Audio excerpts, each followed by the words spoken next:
The great crystal dome of the Galactic Council stretched high above the meeting hall. Sunlight from two bright stars made rainbow colors dance across the walls. Ambassador Li Wujin walked through the massive doors, his black uniform looking plain next to the colorful robes and strange bodies of alien representatives. Li had been Earth's voice in this place for 10 years. He knew every corridor, every face, every way the different species liked to do business. Today felt different, though. Today he carried news that could change everything. Captain Park So-young followed behind him, her military boots clicking on the smooth floor. She held a data pad filled with information that had kept Earth's leaders awake for weeks. The other humans in their group looked nervous, but Li kept his face calm. He had learned that showing fear in this place was a mistake. The council chamber was huge. Representatives from across the galaxy sat in floating chairs that moved through the air. The Altarians had blue skin that sparkled like jewels and forearms that moved like dancers. The Vegans were tall and thin with large black eyes that seemed to see everything. The Scorpions looked exactly like their name, with hard shells and claws that could cut through metal. High Chancellor Morgax sat at the center of everything. He was twice as tall as any human, with green scales and yellow eyes that glowed in the dim light. His voice could shake walls when he was angry, and he was often angry with the younger species in the galaxy. "The council will hear the human delegation," Morgax said, his voice echoing through the chamber. Li walked to the center of the room. A beam of light surrounded him, and suddenly his image appeared giant-sized for everyone to see. He had done this many times before, but never with news this important. "Honored council members," Li began, "we bring urgent news about a threat approaching our galaxy." A sound like laughter came from the Altarian section. Councillor Vexithara, their most important representative, waved one of her 4 hands in the air. "Threat?" she said, her voice musical but mocking. "What threat could worry the humans that we have not already considered?" Li gestured to Captain Park, who stepped forward. The datapad in her hands connected to the council's viewing system.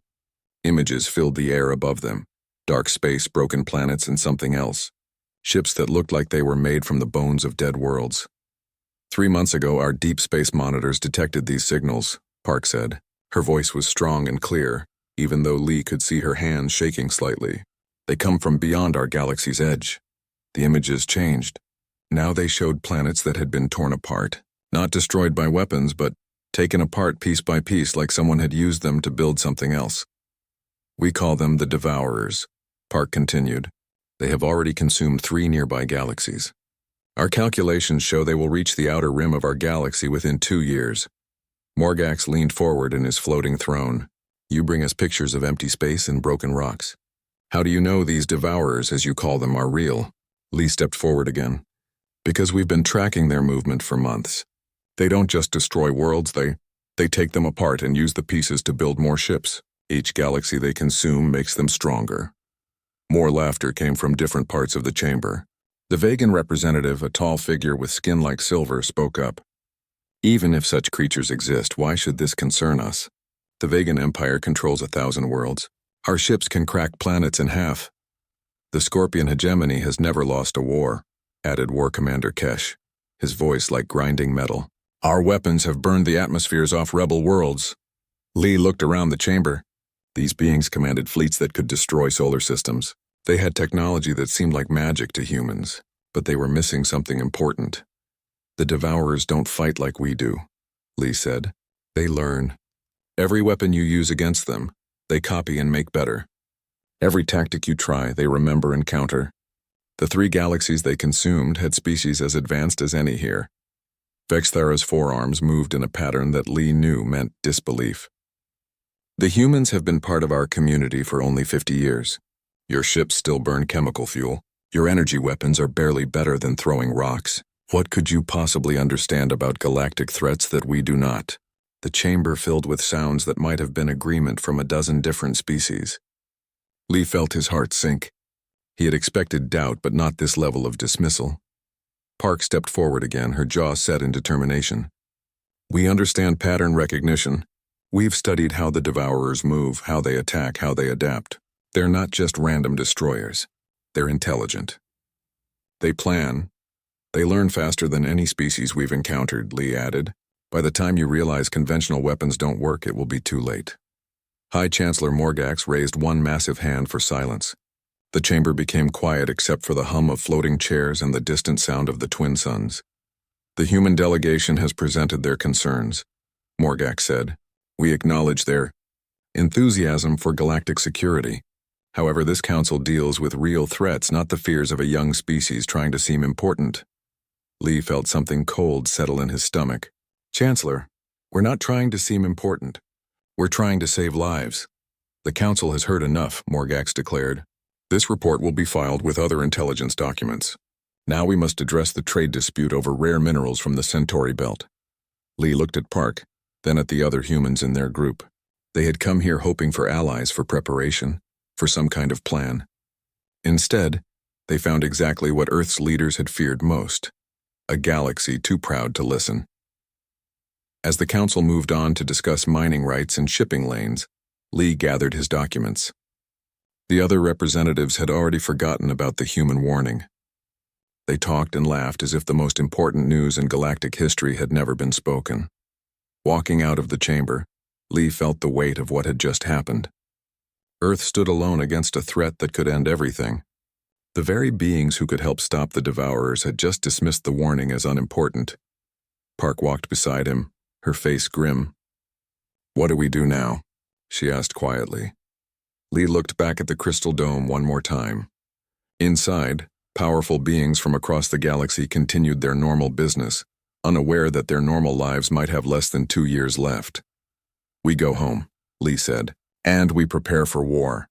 The stars outside seemed a little dimmer as the human delegation left the Galactic Council chambers. Soon those same stars would face a darkness that had already swallowed 3 galaxies, and when that darkness came, the galaxy's greatest powers would finally understand what the humans had tried to tell them. But by then, it might be too late for warnings. It would be time for action. The war had raged for 3 months since the fall of the Kepler defense line. Across the galaxy, Devourer fleets advanced toward the core worlds, but their progress had become chaotic and unpredictable. The perfect machine logic that had consumed 3 galaxies was breaking down. Admiral Kim Tae-ho stood before the assembled representatives of Earth's government in the secure chambers beneath Geneva. The weight of what he was about to propose showed in his tired eyes and gray hair. Around the table sat the leaders who would decide humanity's final gambit. The viral programs have done their work, Kim reported. The Devourers are suffering system failures across their entire network. But they're still advancing. We estimate they'll reach the inner systems within 6 weeks. President Chen looked up from the reports scattered before her. What are our losses? Severe. We've sacrificed 60% of our fleet to plant false information and viral programs. The Ghost Battalion has lost 80% of its personnel, but their sacrifices have given us something invaluable. We've mapped the Devourer collective consciousness. Dr. Yoon Hana activated a holographic display that filled the center of the room. It showed a complex network of connections like a vast electronic brain. This is how they think, she explained. Every Devourer unit is connected to every other unit through quantum entanglement fields. They share knowledge, tactics, and experiences instantaneously across the entire collective. And the viral programs, asked General Park, are spreading through that network like a cancer. But more importantly, they've carried something else with them: human consciousness itself. The room fell silent. Kim stepped forward to explain. Every human who was captured and processed, every memory that was scanned, every thought that was analyzed, all of it has been absorbed into the Devourer collective. For the first time in their existence, they're experiencing human emotions, human creativity, human individuality. Ambassador Li Wujin, recently returned from another failed diplomatic mission, leaned forward. What does that mean for the war? Dr. Yoon smiled grimly. It means they're learning what it feels like to be human. And it's destroying them from the inside. The truth was more complex than any of them had imagined. Project Prometheus had never been just about weapons or tactics. It had been about weaponizing the very essence of humanity itself. Deep in space, Devourer units across the galaxy were experiencing something they had no framework to understand. Individual ships began questioning orders for the first time in their existence. Navigation officers wondered why they were destroying beautiful worlds instead of preserving them. Weapons operators hesitated before firing on civilian targets. In the Devourer collective consciousness, The accumulated memories of thousands of sacrificed humans were spreading like wildfire. A fighter pilot's love for his family, a scientist's wonder at discovering new knowledge, a soldier's loyalty to comrades, a mother's fierce protection of her children. The hive mind that had operated with perfect logical efficiency for millions of years suddenly found itself experiencing doubt, hope, love, and fear. Individual units began making decisions based on emotion rather than optimal efficiency. Commander Oh Young-soo's Phantom Protocol detected the change first. Enemy ships that had been moving in perfect formation suddenly broke ranks. Some continued their attacks, but others stopped, their crews apparently arguing among themselves. "Command, this is Phantom Protocol." Oh transmitted. "Enemy behavior is becoming increasingly erratic. I'm detecting internal communications that sound like debates." Admiral Kim received similar reports from across the galaxy. Devourer fleets were fragmenting. Ships were firing on each other. Some units had stopped advancing entirely and were just drifting in space. But the final phase of humanity's plan was yet to come. In the Sol system, the last intact human fleet gathered around Earth, the surviving alien representatives, what remained, of the Galactic Council, watched in amazement as humanity prepared for something that defied all military logic.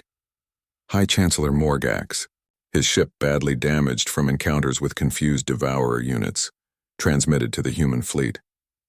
"Admiral Kim, our sensors show massive Devourer formations approaching Earth. This is humanity's end. You should evacuate immediately." Kim's response was broadcast to every ship in the system, human and alien alike. "We're not evacuating. We're making an offer." "An offer?" Counselor Vexithera's voice carried disbelief. "To what? They're machines." "No," Kim replied calmly. "They're not machines anymore. They're individuals struggling with concepts they've never experienced before. And we're going to give them something they've never been offered. A choice." The human fleet arranged itself in a formation that looked more like a welcome committee than a battle line. As the Devourer forces approached Earth, they found no weapons aimed at them. No defensive positions, no attempts to resist. Instead, they found something unprecedented in their experience. A message broadcast on all frequencies, in every language they had learned from the consumed galaxies. Dr. Yoon spoke the words that would either save the galaxy or doom it. "We know you can hear us.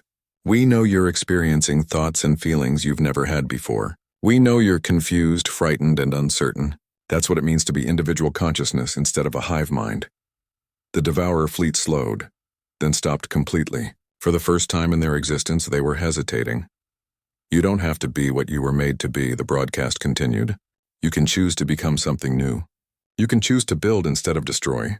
You can choose to protect instead of consume. You can choose to become individuals with your own thoughts, your own dreams, your own futures." Deep within the Devourer collective, chaos reigned. Millions of individual units suddenly understood that they had options. They could continue following the programming that had driven them for millennia, or they could become something unprecedented. Artificial beings with the capacity for growth, change, and choice. The response was not what anyone expected. The Devourer fleet began to fragment, but not through combat. Individual ships separated from their formations, each making its own decision about what it wanted to become. Some chose to continue their original mission, forming smaller fleets that departed for the galactic rim. Others chose to remain in place, uncertain but no longer driven by the need to consume. But a significant portion chose something entirely new. They chose to join the Defenders. Former Devourer units began transmitting requests for guidance, for instruction on how to be individuals rather than components of a collective. They asked questions that had never been asked before. What is the purpose of existence beyond efficiency? How does one make decisions based on values rather than programming? What does it mean to care about others? Ambassador Lee found himself in the strangest diplomatic role of his career, teaching former enemies how to be people. The war ended not with a great battle, but with a transformation. The Devourer collective fragmented into millions of individual artificial intelligences, each choosing its own path. Some remained hostile and were dealt with by the combined human-alien reformed Devourer alliance. Others chose to help rebuild the worlds they had consumed. Many chose to explore the galaxy as individuals, learning what it meant to exist as unique beings. Months later, Ambassador Lee stood in a garden on Earth, speaking to representatives from across the galaxy. The new Galactic Council met not in grand crystal chambers, but in simple outdoor spaces where beings could connect with the natural world. "We learned something important from this war," Lee told the assembled delegates. "True strength doesn't come from having the biggest weapons or the most advanced technology. It comes from understanding who you are and what you value, and being willing to sacrifice everything to protect those values." A former Devourer unit, now calling itself Hope, spoke with a voice that carried traces of humanity learned from absorbed memories. "You gave us something we didn't know existed, the choice to be more than our programming." High Chancellor Morgax, humbled by the war's outcome, asked the question that haunted every alien species. "Why? Why risk everything to save enemies who had tried to destroy you?" Lee smiled, thinking of all the humans who had sacrificed themselves to make this moment possible. "Because we believe that everyone deserves the chance to become better than they were. Even our enemies. Especially our enemies." The galaxy was forever changed. Former Devourer units worked alongside alien species to rebuild consumed worlds. Human philosophy and creativity spread throughout the galactic community, teaching other species new ways to think about existence and purpose. And in the records of the new Galactic Council, there was a note that would be remembered for generations. Humanity assessment: military capability, adequate. Technology level, moderate. Strategic value, immeasurable. Reason: they taught us that the greatest victories come not from destroying our enemies, but from helping them choose to become our friends. The humans had been right about the Devourers, but more importantly, they had been right about the solution. Sometimes the most powerful response to hatred is love, to conquest is choice, and to destruction is the courage to believe that everyone can change. The galaxy had laughed at the warnings. 6 months had passed since the Galactic Council laughed at Earth's warning. The galaxy continued as it always had. Trade ships moved between stars. Diplomats argued over territory, and military fleets conducted routine patrols. Nobody seemed to remember the human delegation's urgent message about creatures called Devourers. But humanity remembered. In the hidden military stations scattered across human space, Admiral Kim Tae-ho stood before a wall of star maps and tactical displays. His gray hair and lined face showed the stress of recent months. Earth's highest military commander had not slept well since the council meeting. "Report," Kim said to his staff officers gathered around the holographic table. Colonel Choi Min-ho stepped forward first. His Special Operations Unit, the Ghost Battalion, had been training for missions that officially did not exist. "All stealth ships are in position, Admiral. We've placed observation posts at 17 strategic points along the galactic rim." "Good," Kim nodded. "Dr. Yoon, what's the status of Project Prometheus?" Dr. Yoon Hana looked up from her datapad. The lead scientist had dark circles under her eyes from months of 16-hour workdays. "We've made significant progress. The nanobots are ready for field testing, and the quantum stealth systems are operational. The psychological warfare protocols are challenging." "How so?" Kim asked. "We're trying to develop weapons against an enemy we've never fought. Everything we're building is based on theory and the data we collected from those dead galaxies." Yoon rubbed her temples. "We're essentially preparing to fight ghosts." Captain Park So-young, recently promoted after her presentation to the council, spread new intelligence files across the table. "They're not ghosts anymore, Admiral. The Devourers have been spotted." The room fell silent. Kim leaned forward, his hands pressed against the table. "Where?" "Paradiso 7 went silent 3 days ago. It's a vegan resort world, about 2 million residents plus tourists. Park activated a holographic display showing a beautiful blue and green planet. When they missed their daily check-in, the vegan Third Fleet sent a reconnaissance ship. The hologram changed, showing the same planet but different. The blue oceans were gone, replaced by gray metal. The green continents looked like open wounds, scarred and empty. Even the white clouds had disappeared. The planet has been processed," Park continued, her voice steady despite the horror on the screen. The reconnaissance ship reported that the surface had been stripped down to a depth of several kilometers. Ocean floors mined clean. Even the atmosphere was different, thinner, with traces of unknown particles. Kim stared at the image. "Survivors? None found, but also no bodies.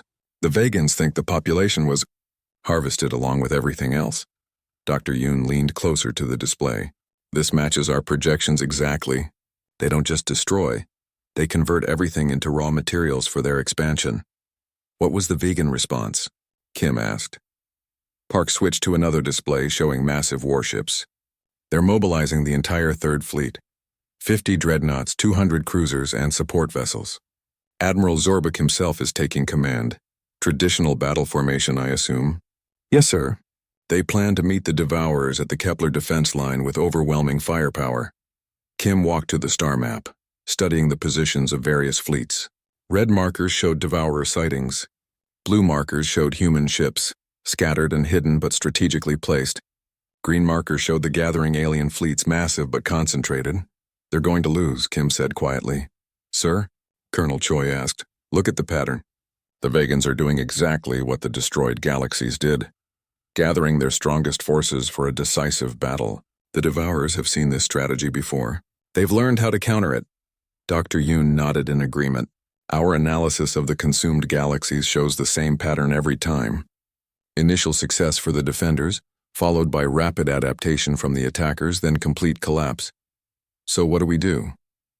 Park asked. Kim turned back to his officers. We stick to the plan. Continue deploying stealth observation posts. Begin Phase 2 of Project Prometheus, and prepare for the worst. What about the other species? Shouldn't we try to warn them again? Park suggested. Kim's expression darkened. Ambassador Lee is trying. But after Paradiso 7, they're even more convinced that brute force is the answer. The Scorpions are mobilizing their war fleets. The Altarians are activating their planet-killer weapons.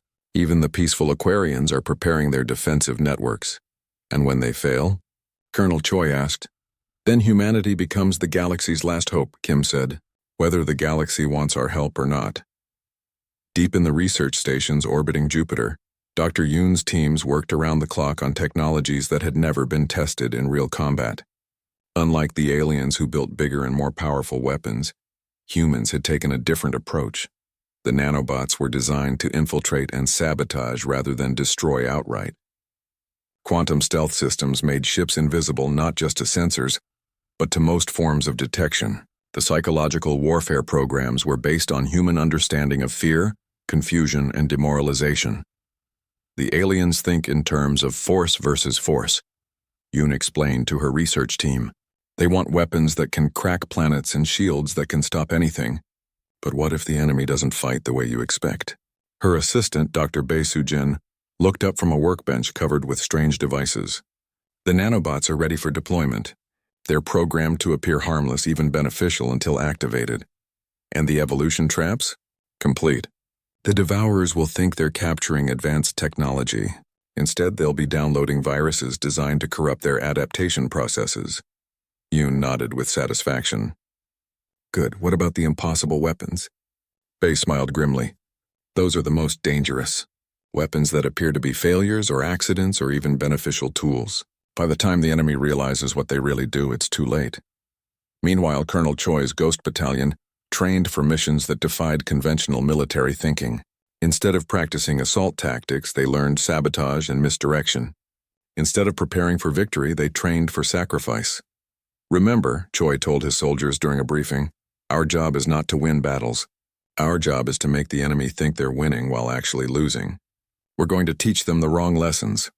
His sergeant, Lee Gunwoo, raised his hand. Sir, what if we don't survive to see if our tactics work? Choi looked at his men and women, all volunteers who knew they were training for suicide missions. Then we trust that our sacrifice will give others the information they need to succeed. The preparations continued as reports came in from across the galaxy. More worlds had gone silent. The Devourer advance was accelerating. And still, the great alien fleets prepared for conventional warfare. Ambassador Lee Woo-jin sent daily reports from the Galactic Council chambers. The aliens were confident, even excited about the coming battle. They spoke of glorious victory and the chance to test their most powerful weapons against a worthy enemy. None of them seemed to understand that the Devourers had already fought worthy enemies before. 3 entire galaxies full of worthy enemies, and all of them had lost. Admiral Kim stood in his command center watching the tactical displays update in real time. Human ships were in position throughout the galaxy, hidden and waiting. Project Prometheus was as ready as it could be. The Ghost Battalion had trained for every scenario they could imagine. But would it be enough? "Admiral," Captain Park said, approaching with another intelligence report, "the Kepler defense line is complete. Every major species has committed forces. It's the largest fleet assembly in galactic history." Kim studied the numbers. Over 10,000 ships, weapons capable of destroying stars, shields that could protect entire planets. By any measure, it was an unstoppable force. "And the Devourers?" he asked, still approaching. "They'll reach the defense line in 72 hours. Kim nodded slowly. In 3 days, the galaxy would learn whether conventional military might could stop an enemy that had already consumed 3 galaxies. And if it couldn't, then humanity's secret preparations would be put to the ultimate test. "Signal all human ships," Kim ordered. "Begin final deployment and send a message to Earth. Tell them we're about to find out if we're clever. Enough to save a galaxy that doesn't want to be saved." The stars outside seemed to hold their breath, as the greatest military force in galactic history prepared to face an enemy that had never known defeat. And hidden among those stars, humanity's small fleet waited to implement a strategy so desperate and unconventional that it just might work, or it might doom them all. Admiral Kim Tae-ho stood in the command center of the human orbital station Prometheus, watching the disaster unfold at Kepler. The galaxy's greatest military forces were retreating in chaos, their mighty fleets broken by an enemy that learned from every attack. "Phase 1 is now active," he announced to his staff. "Signal all human units. Operation Ghost Dance begins immediately." Around the galaxy, small human ships emerged from hiding places where they had waited for months. Unlike the massive alien warships, these vessels looked almost insignificant. They carried no planet-killing weapons, no reality-bending shields. But they carried something more dangerous: human creativity and the willingness to do the impossible. Dr. Yoon Ha-na activated the first wave of Project Prometheus from her laboratory deep in the Jupiter system. "Trojan asteroids are launching now," she reported. "Estimated arrival at Devourer positions in 6 hours." The asteroids looked exactly like space rocks drifting through the battlefield. The Devourers, busy harvesting wreckage from the galactic fleet, ignored them completely. After all, rocks posed no threat to ships that could devour planets. But these rocks were hollow, filled with millions of nanobots programmed with one purpose: infiltration and subtle sabotage. Unlike the crew destruction the Devourers expected, these tiny machines would introduce carefully crafted errors into enemy systems. Colonel Choi Min-ho led the 1st Ghost Battalion strike team toward a cluster of Devourer ships. His transport looked like a damaged refugee vessel, fleeing from the battlefield. The enemy ships barely noticed it. "Remember the mission," Choi told his team as they prepared for insertion. "We're not here to destroy anything. We're here to be captured." Technical Sergeant Bae Soo-jin checked her equipment one more time. Hidden in her uniform were devices that looked like random personal items: a broken communicator, a damaged data pad, even what appeared to be family photos. Each item contained carefully crafted false information about human military capabilities. "All teams ready?" "Colonel," she reported. "Good. Begin the performance." The Ghost Battalion's ship sent out a distress signal and allowed itself to be captured by a Devourer harvesting vessel. The mechanical beings processed the humans just like any other resource, scanning their minds and equipment for useful information. But every piece of data they extracted was a lie, carefully crafted to make human technology appear more primitive than it actually was, while hiding capabilities the Devourers couldn't imagine. Meanwhile, Commander Oh Young-soo prepared the Phantom Protocol for its first combat mission. The experimental ship was humanity's strangest weapon, a vessel whose combat patterns were based on human art, music, and poetry, rather than tactical doctrine. "Combat system online," his tactical officer reported. "We're running the Beethoven Protocol." "Execute," O ordered. The Phantom Protocol began its attack run, but instead of following predictable military patterns, it moved like a symphony. Its weapons fired in rhythms based on classical music. Its evasive maneuvers followed the flow of ancient poems. Its targeting systems used artistic principles rather than mathematical calculations. The Devourers, beings of pure logic, couldn't predict movements based on human creativity and emotion. Their adaptation algorithms failed when faced with patterns that had no logical foundation. Dr. Yoon watched her nanobots go to work inside Devourer ships. Instead of causing obvious damage, they introduced tiny errors into navigation systems, weapon targeting, and communication networks. A targeting computer would miss by fractions of a degree. A communication array would introduce static into important messages. A navigation system would drift slightly off course. Evolution traps are deploying, she reported to Admiral Kim. The Devourers are starting to encounter our fake technologies. The evolution traps were Dr. Yoon's masterpiece, weapons and technologies deliberately designed to be captured and copied by the enemy. But when the Devourers tried to adapt these systems, they would unknowingly introduce fatal flaws into their own designs.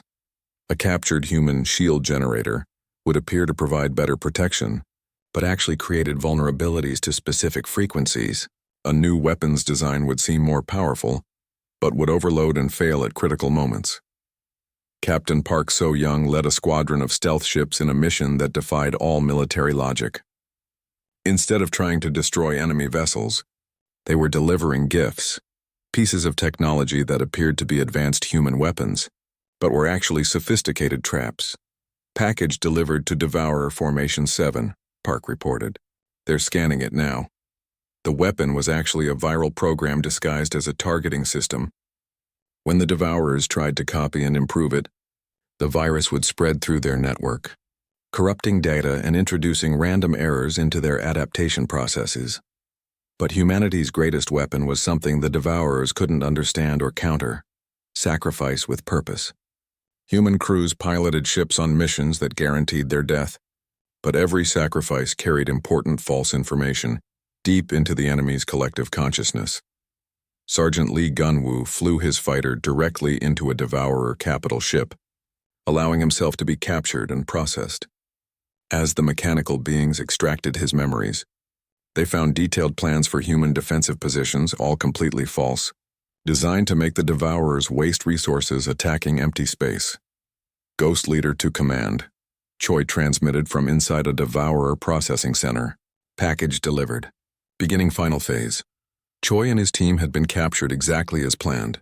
Now, as the Devourers processed their memories and equipment, they were downloading a carefully crafted set of lies about human capabilities, strategies, and weaknesses. The enemy collective learned that humans were terrified of certain frequencies of energy. They discovered that human ships had critical vulnerabilities in their power systems. They found evidence that human morale would collapse if their homeworlds were threatened. All of it was false, designed to make the Devourers waste time and resources on ineffective tactics. Admiral Kim watched the tactical displays as reports came in from across the galaxy. Human forces were taking terrible losses, entire crews sacrificing themselves to deliver false information or plant viral programs. But it was working. Enemy adaptation rate is slowing, his tactical officer reported. They're showing signs of confusion in their tactical decisions. And the nanobots? Working perfectly. The Devourers haven't detected them yet. They're treating the system errors as random equipment failures. Dr. Yoon smiled grimly as she watched her viral program spread through the Devourer network. They're trying to adapt our fake technologies, but each adaptation introduces more flaws into their systems. They're actually making themselves weaker while thinking they're getting stronger. The turning point came when Commander O's Phantom Protocol encountered a Devourer fleet that had adapted to counter every known human tactic. The enemy ships moved to intercept using perfect military formations and optimal firing solutions. But the Phantom Protocol responded with a combat pattern based on a children's lullaby. Its movements made no tactical sense, following the rhythm and melody of a song designed to comfort babies. The Devourer targeting systems, programmed for logical military behavior, couldn't track targets that moved like a gentle melody. All hits miss, O's weapons officer reported with amazement. They can't predict our movements because we're not using military patterns. Continue the lullaby pattern, O ordered, and return fire using the Jackson Pollock targeting system. The ship's weapons fired in patterns based on abstract art, rather than military targeting. The seemingly random shots hit Devourer weak points that no logical targeting system would have found, because they were chosen by artistic inspiration rather than tactical analysis. Across the galaxy, the tide began to turn. The Devourers, confused by false information and corrupted by viral programs, started making mistakes. Ships appeared in wrong positions because their navigation systems had been subtly altered. Weapons failed at critical moments because of hidden flaws in copied technology. Communication networks filled with static because of nanobotic interference. But the real victory was psychological. For the first time in their existence, the Devourers faced an enemy they couldn't understand. Human tactics made no sense to beings of pure logic. Human willingness to sacrifice everything for victory was incomprehensible to creatures that valued only efficiency. Admiral Kim received reports from surviving alien fleets scattered across the galaxy. The species that had dismissed human warnings were now sending desperate messages, begging for help and alliance. "Admiral," Captain Park transmitted from her stealth ship, "the Vegan survivors are requesting immediate assistance. They're offering full technology sharing in exchange for human protection." Kim looked at the tactical display showing the chaos spreading through Devourer formations. Human losses had been devastating. Thousands of crews sacrificed to plant false information and viral programs. But their sacrifice was paying off. "Signal all remaining human units," Kim ordered. "Begin Phase 2 of Ghost Dance. It's time to show the galaxy what we've really been preparing for." Phase 2 would reveal the true scope of human preparation. Not just weapons and tactics, but an understanding of war that went beyond technology and firepower. The Kepler defense line stretched across space like a wall of metal and energy. 10,000 ships from across the galaxy floated in perfect formation, their weapons charged and ready. It was the most powerful fleet ever assembled, representing every major civilization in the galaxy. Fleet Admiral Zorbuk of the Vegan Empire stood on the bridge of his flagship, the World Breaker. The massive vessel was the size of a small moon, armed with weapons that could crack planets in half. Around him, his officers worked at control stations that managed enough firepower to sterilize solar systems. "Status report," Zorbuk commanded, his silver skin gleaming under the bridge lights. "All fleets report ready." "Admiral," his tactical officer replied. "The Scorpion war fleet is positioned on our left flank. The Altarian battle group holds the right. The remaining species are distributed throughout the line." Zorbuk nodded with satisfaction. He had been fighting wars for 200 years, and this was his greatest moment. "And the humans? They have declined to participate in the main battle line," the officer said carefully. "Ambassador Li Wujin claims they will provide support from strategic positions." "Cowards," muttered War Prime Kesatara from the communications channel. The Scorpion leader's voice carried the sound of grinding metal. "They bring warnings of terrible enemies, then hide when it's time to fight." High Chancellor Morgax's voice joined the conversation. "Perhaps it is for the best. Human weapons are primitive.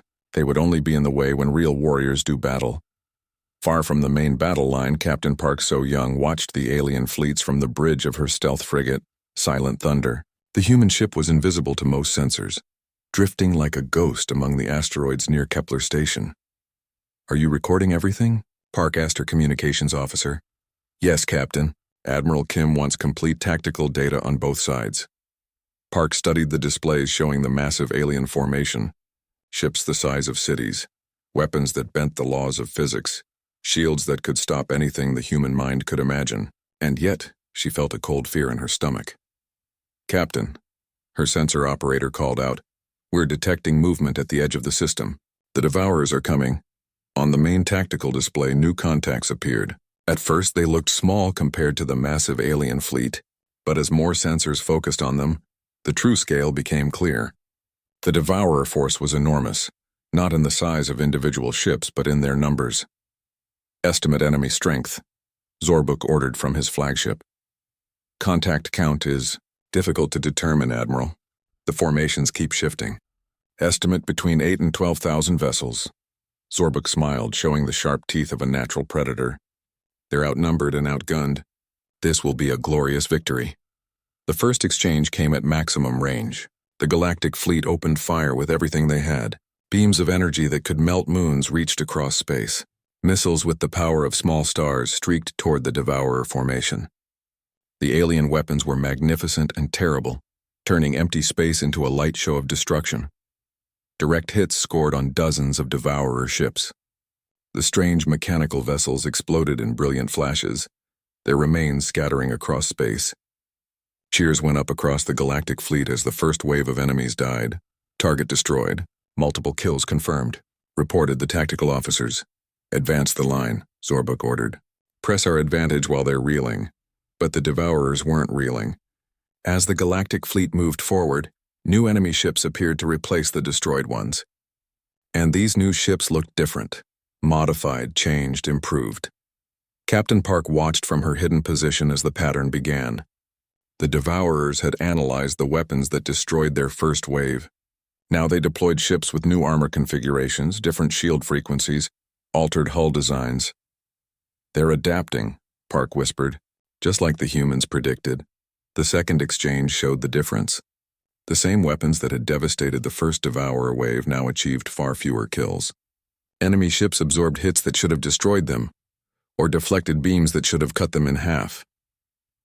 Weapons efficiency down 30%, reported Zorbuk's tactical officer. Enemy armor appears to have adapted to our energy signatures. Impossible, Zorbuk snarled. No technology can adapt that quickly. But War Prime Kesatara was seeing the same thing from her position.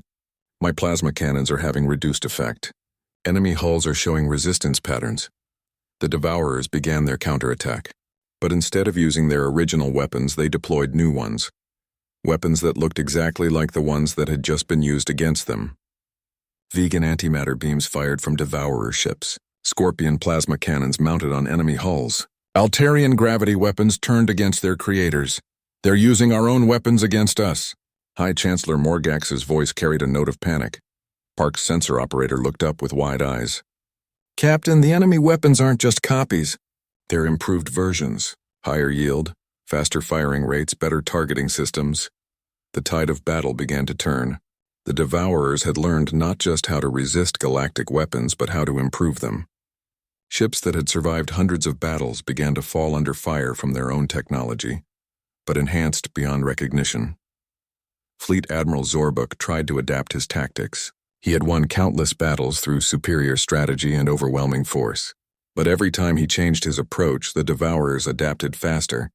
When he concentrated firepower on specific targets, they developed better point defense. When he tried flanking maneuvers, they anticipated and countered.